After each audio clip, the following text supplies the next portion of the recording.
want to act in favor of that particular side that comes to you.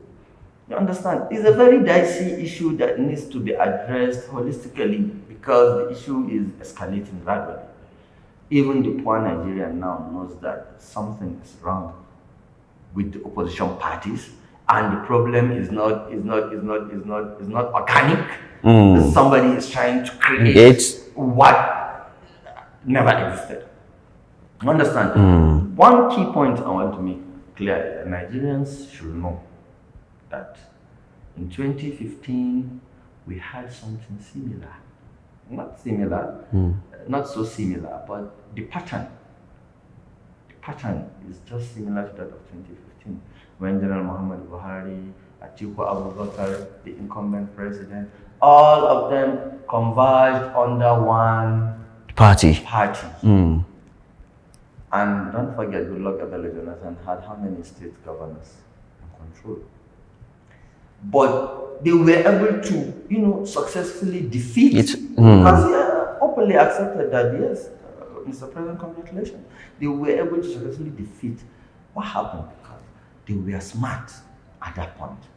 They didn't allow any form of internal wrangling to destabilize or distract them. And they had no issues with INEC.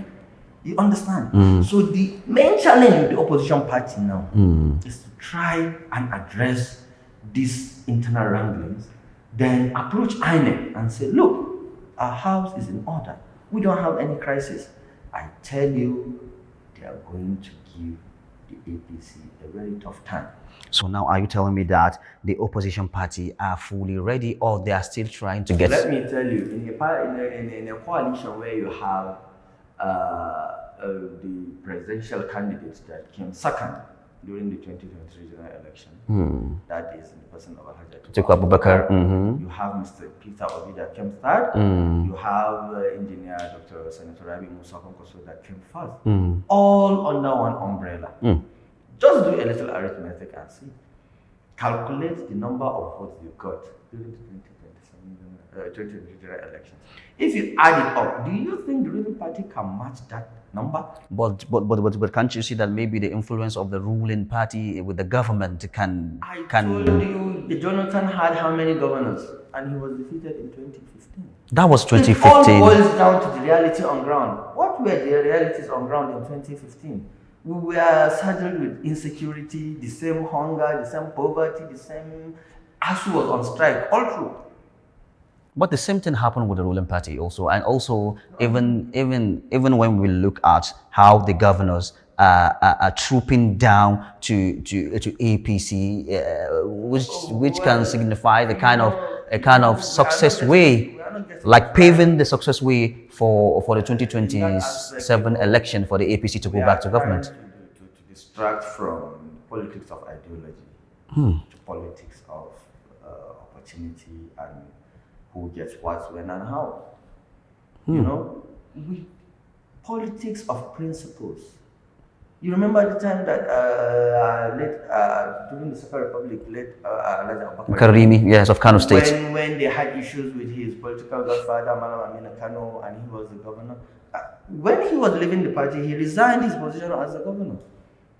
Alongside leaving the party? Yes, because it was based on principles. That was when we have politics of ideology.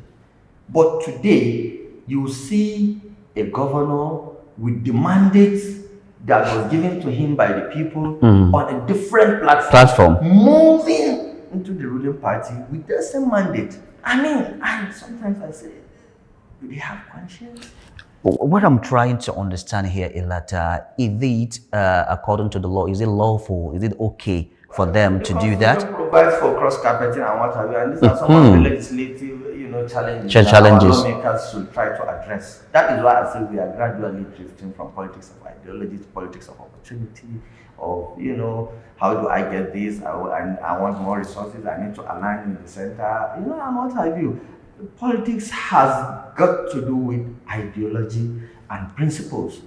A party ought to have its manifestos, its agenda, and everything outlined. So if you as a party member or as a governor, as a leader of that party in the state, you are not implementing the manifesto of the party properly, it almost lies on the party to call you to order. But you realize that even the party leadership at state and local government level are just, puppets in the hands of the governor. Meanwhile, they are meant to be, guiding the government and ensuring that they implement the manifestos of the party. Okay, you are watching Perspective in Politics here on Skyline TV, and then where we are talking more or swimming deep into the Nigerian politics today, especially the opposition party. How prepared are they, and how are they going to? This is Skyline TV, and welcome to Sport World. My name is Bala Katun. First, with the headlines, as also indicates his readiness for the full implementation, of ability sports across Africa as directed by DATUC. We pledge to ensure that African athletes and communities are not left behind and benefit from this program maximally. Advances spectacular as a sport for all. The sport, which is known for its spectacular overhead kicks,